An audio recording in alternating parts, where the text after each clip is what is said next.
Seperti lukisan dalam sebuah bingkai foto. Guys, saya akan bercerita beberapa suasana ya. Seperti lukisan dalam sebuah bingkai foto. Seorang pemuda sedang duduk gelisah di sebuah ruang tunggu keberangkatan, yang mana pada waktu itu pesawatnya sedang mengalami keterlambatan yang panjang.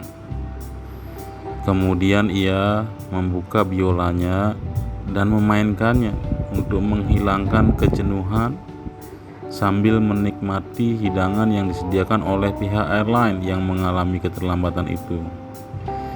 Dia memainkan lagu yang cukup indah sehingga seorang wanita ikut mengambil gitarnya untuk menemani pemuda pemain biola itu memainkan sebuah lagu. Pemuda itu pun tersenyum, memberikan sebuah kode senang akan hal itu. Lagu yang dibawakan menjadi lebih indah ditambah petikan gitar yang cukup memukau. Tak lama kemudian, seorang pemuda menghampiri sembari memukul meja yang ada di sebelah mereka, memainkan sebuah lagu seperti memainkan sebuah drum. Suasana pun berubah menjadi gembira, dan beberapa penumpang lainnya secara bergiliran menyanyi dan bahkan sempat bernyanyi bersama-sama.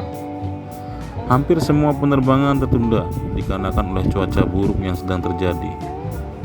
Waktu pun bergulir sehingga satu persatu dari mereka berpisah untuk melanjutkan perjalanannya dan melanjutkan kehidupannya.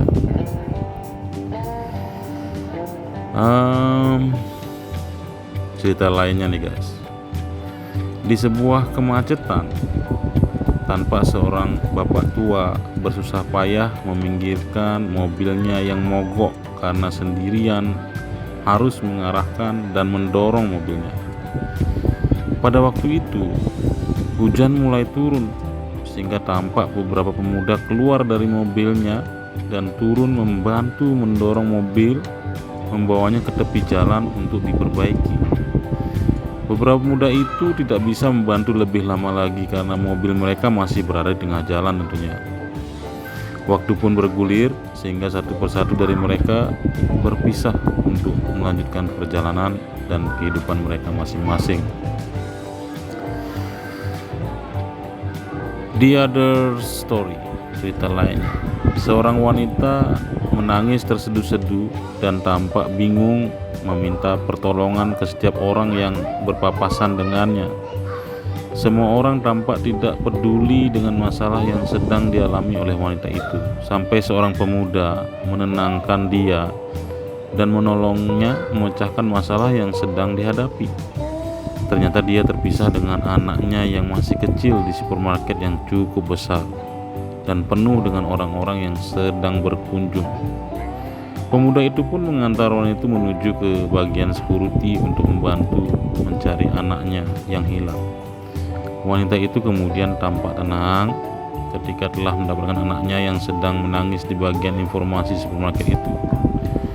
Waktu pun bergulir sehingga satu persatu dari mereka berpisah untuk melanjutkan perjalanan hidupnya. On the other story, di sebuah kantor, seorang karyawan tampak kesal berkali-kali memukul printer yang ada di depannya. Tampaknya dia sedang dikejar deadline guys, sebuah pekerjaan yang dibebankan oleh atasannya, seperti sebuah pertarungan hidup dan mati. Rekan kerjanya yang duduk di sebelahnya tidak bisa membantu, tidak menghiraukannya dikarenakan kesibukan yang sama. Dua orang teknisi air conditioner yang sedang bertugas di kantor itu pun mendekatinya. Ternyata mereka dulunya adalah seorang teknisi printer. Menit jadi karena dia dulu bekas teknisi printer. Waktu pun bergulir sehingga satu persatu dari mereka berpisah untuk melanjutkan pekerjaannya guys. Seorang pegawai kasir tampak murung, seperti tubuh dan jiwanya tidak menyatu. Tubuhnya sedang duduk di belakang mejanya, akan tetapi pikirannya melayang entah kemana.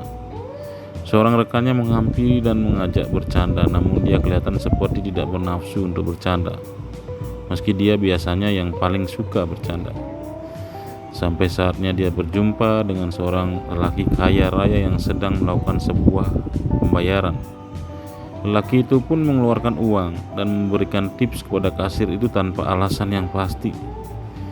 Pegawai kasir itu kembali ceria, dia telah mendapatkan uang untuk biaya anaknya yang sakit.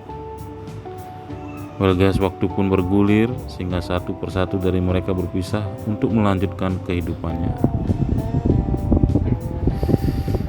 Next story. Musim gugur 1973, Bill Gates terdaftar sebagai siswa Fakultas Hukum di Harvard University. Bill mampu mengikuti aktivitas perkuliahan dengan baik. Namun sama seperti ketika dia masih berada di bangku sekolah menengah atas, perhatiannya berangsur-angsur beralih ke bidang komputer. Selama di Harvard, Bill dikenal sebagai seorang yang jenius. Bahkan salah seorang guru Bill mengatakan bahwa Bill adalah programmer yang luar biasa jenius, namun juga seorang manusia yang menyebalkan. Pada tahun 1974, Paul Allen membaca artikel majalah populer elektronik dengan judul World First Microcomputer Kit to Rival Commercial Models. Artikel ini memuat tentang komputer mikro pertama Altair 9090. Allen kemudian berdiskusi dengan Bill Gates. Mereka menyadari bahwa era komputer rumah akan segera hadir dan meledak, membuat keberadaan software untuk komputer-komputer tersebut sangat dibutuhkan. Dan ini merupakan kesempatan besar bagi mereka.